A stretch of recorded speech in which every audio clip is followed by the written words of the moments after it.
बीकानेर के करनी नगर स्थित विवेकानंद पार्क में आज से श्री खाटू श्याम कथा का शुभारंभ हुआ। पहले ही दिन भक्तों की भारी भीड़ उमड़ पड़ी। आचार्य आशीष जी महाराज के सानिध्य में कथा का वाचन शुरू हुआ, जिसमें महाभारत के अद्भुत प्रसंगों का वर्णन किया गया। आप भी सुनिए आज की कथा को लेकर महाराज श्री ने क्या कहा। महाराज जी, आज की कथा का आपका जो अनुभव है कैसा रहा? मैं पहले सर्वप्रथम तो प्रथम दिन की सभी देशवासियों को नव वर्ष की हार्दिक शुभकामना देते हुए भगवान श्री श्याम को प्रणाम करते हुए ये कथा का प्रथम दिन श्याम बाबा के महाभारत पर्व के बारे में हमने आज चर्चा करी। और यहाँ करणी नगर के बी ब्लॉक से जितने भी भक्त श्रद्धालु श्याम बाबा के प्रेमी आए, उनका भाव और उनका उल्लास देखकर हमें बहुत अच्छा लगा कि ऐसे शांत प्रिय भक्त यहाँ पर विराजमान हैं, जिन्होंने बड़े शांत चित्त से कथा को सुना। और ये श्याम बाबा की प्रथम दिन की कथा आज हमने कही है। और यहाँ के वातावरण से हमें ऐसे प्रतीत हो रहा है, ऐसा महसूस हो रहा है कि ये कथा 5 दिन में जब विश्राम के दिन होगी, उस दिन कथा का विशालतम यहाँ पर जन समूह इकट्ठा होगा और ये कथा और दिव्य और भव्य बनेगी। जी जी महाराज जी, आज की कथा में कितने लोग पधारे? तकरीबन मेरे हिसाब से आज कथा में 200 तक तकरीबन भक्त लोग थे आज। और यह जो संख्या है ये 5 दिन तक करीब 1000 के इर्द गिर्द हो जाएगी, और ये हमारा विश्वास कहता है। जी जी। और इन 5 दिनों की कथा के दौरान कौन कौन से विषयों पर चर्चा होने वाली है श्याम बाबा की, जैसे आज महाभारत पर हुई थी? आज के दिन जैसे बाबा श्याम की कथा में प्रथम दिन महाभारत पर्व पे हमने कथा कही, और यहाँ आज घटोत्कच के जन्म तक की हमने कथा आज कही थी।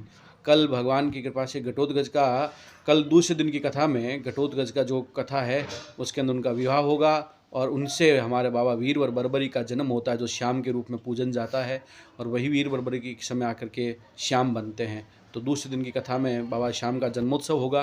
तीसरे दिन की कथा में भगवान श्याम बाबा ने कहाँ अपनी विद्या प्राप्त करी, कहाँ शिक्षा दीक्षा ली, कहाँ से उनको 3 बाण प्राप्त हुए, ये सब कथा तीसरे दिन की कथा में होगी।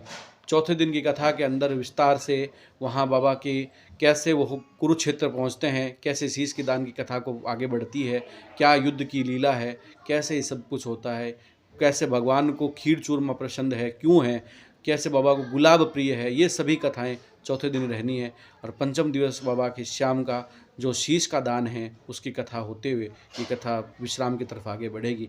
बहुत सुंदर सुंदर चरित्रों से अवगत कराएंगे और बाबा की कथा दिव्य और भव्य बनेगी, ऐसा मुझे प्रतीत होता है। जी जी। आप बीकानेर वासियों को क्या कहना चाहेंगे श्याम बाबा की कथा को लेकर? मैं यही कहना चाहता हूँ कि सभी बाबा की कृपा से इस कथा को सुने, और इस कथा के अंदर जिस प्रकार का जो माहौल मुझे अभी नज़र आ रहा है, मुझे प्रतीत होता है कि ये सभी यहाँ के नगर निवासी, आसपास की कॉलोनी से और भी दूर दराज से लोग आ रहे हैं। सब के अंदर भगवान श्याम की कृपा बरसे और उन सबको श्याम बाबा का आशीर्वाद प्राप्त हो। सभी कृपा करके भगवान उनके जीवन में सब आनंद प्राप्त हो, और बच्चों को एक अच्छी राह पर ले जाने की बात आज हमने प्रथम दिन भी कही, ताकि उनके जीवन में एक नवीनकरण आए और बड़ों के अंदर भी बहुत कुछ नवीनता आए, ऐसी हमने इच्छा रखी है। और 5 दिन के अंदर एक अच्छे सुधार की तरफ हम जाते हुए नज़र आ रहे हैं बाबा की कृपा से। आज का दिन जो जिस तरह से कहा जाता है, शास्त्र में ऐसा लिखा है कि प्रथम दिन जो यदि श्रेष्ठ निकल गया है तो अब आगे की सोचने की आवश्यकता नहीं। हमें ऐसा लगता है ये कथा बहुत दिव्य और भव्य बनी गई है। जी जी, धन्यवाद। जय श्री कृष्ण, जय श्याम। महाराज जी ने भक्तों से अनुरोध किया है कि दोपहर 2 बजे से शाम 5 बजे तक होने वाली इस कथा में अधिक से अधिक संख्या में शामिल होकर श्याम बाबा का आशीर्वाद प्राप्त करें।